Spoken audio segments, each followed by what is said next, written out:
Here's what you'll need: 3 yards of chiffon,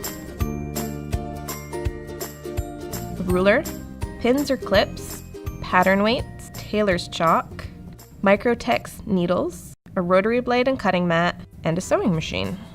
Start by cutting off the selvage of your chiffon and then cutting your fabric to a length based on how long you want it on your arms and legs. We want our version to be longer, so we're going to use a 54 by 108 inch length piece of fabric. Fold the fabric in half lengthwise with wrong sides together. We're lining up the folded and selvage edge with the grid line of the cutting mat to keep the grain line straight.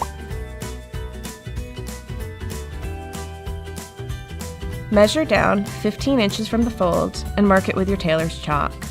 Now mark a line 6 inches in from the selvage edge down the length of your fabric. This will create an L shape on the fabric. Now you'll cut out the L shape. This is your first sleeve. Repeat this process on the other side.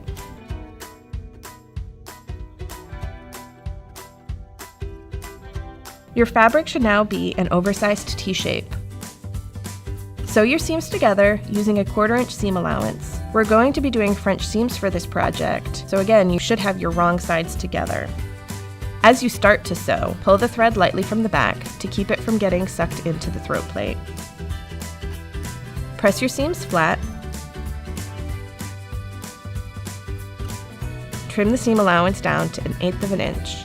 This will help to ensure that the second seam fully encloses the first. Turn the garment right sides together.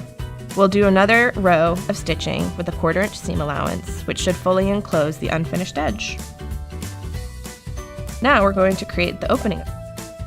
Find the middle of the T-shape and cut it from the bottom to the fold, being careful to cut just the top layer of your fabric. To help the neckline lay flat when worn, we're going to cut a subtle curved opening for the neck.